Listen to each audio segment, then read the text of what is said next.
Assalamualaikum warahmatullahi wabarakatuh. Perkenalkan, nama saya Abid Hajar Zaki dari kelas I253A. Pada kesempatan kali ini, saya akan mempresentasikan materi mengenai lingkungan basis data. Dalam kehidupan sehari-hari, kita sering menggunakan berbagai aplikasi seperti sistem akademik kampus, media sosial, ataupun aplikasi belanja online. Semua aplikasi tersebut menyimpan banyak data pengguna. Nah, data-data tersebut biasanya disimpan dalam sebuah sistem yang disebut database. Melalui presentasi ini, saya akan menjelaskan tentang apa itu lingkungan basis data, masalah yang sering muncul seperti redundasi data, serta bagaimana solusi untuk mengatasinya. Pertama, kita akan membahas mengenai pengertian lingkungan basis data. Apa sih lingkungan basis data? Lingkungan basis data adalah suatu sistem atau lingkungan tempat data disimpan, dikelola, dan diakses oleh pengguna menggunakan perangkat lunak database. Tujuan utama dari sistem basis data adalah untuk mengorganisasi data agar lebih terstruktur dan mudah digunakan. Dalam sebuah lingkungan basis data, biasanya terdapat beberapa komponen seperti database, DBMS atau yang biasa disebut Database Management System, pengguna atau user, dan yang terakhir aplikasi.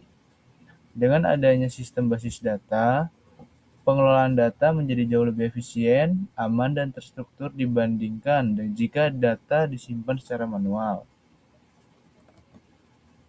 Selanjutnya kita membahas tentang data redundasi. Data redundasi adalah kondisi ketika data yang sama tersimpan lebih dari satu kali di dalam database. Hal ini sering terjadi jika database tidak dirancang dengan baik. Misalnya, dalam tabel nilai mahasiswa, data seperti NIM, nama, dan kelas mahasiswa ditulis kembali setiap kali mahasiswa tersebut mengambil mata kuliah yang berbeda.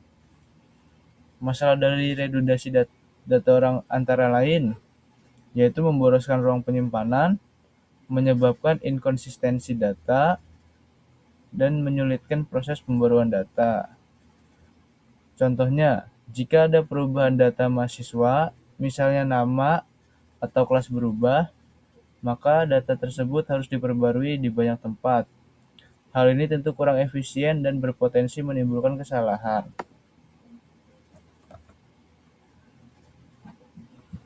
Nah, pada contoh tabel yang ditampilkan, kita dapat melihat bahwa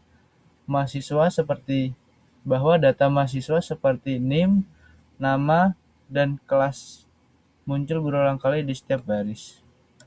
Hal ini terjadi karena mahasiswa yang sama mengambil beberapa mata kuliah yang berbeda.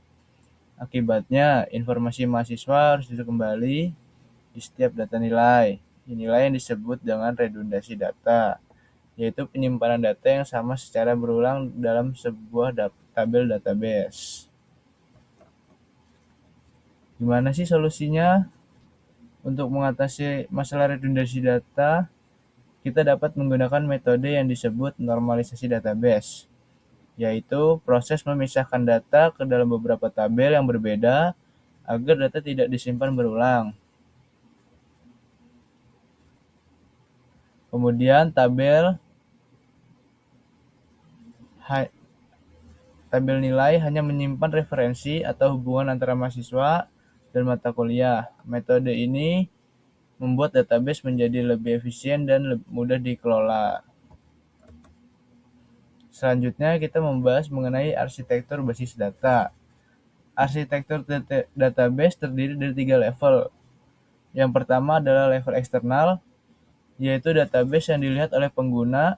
Setiap pengguna bisa melihat data yang berbeda sesuai dengan kebutuhannya. Yang kedua, level konseptual, yaitu gambaran keseluruhan struktur database serta hubungan antar data.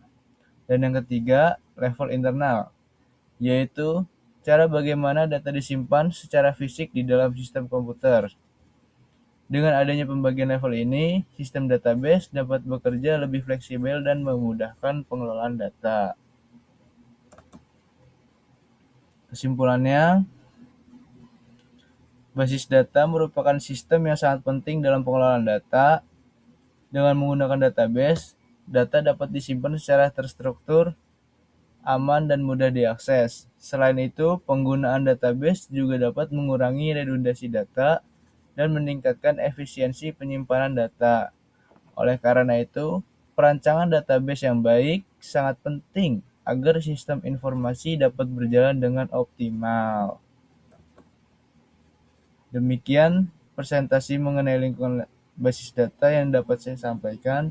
Terima kasih atas perhatiannya. Wassalamualaikum warahmatullahi wabarakatuh.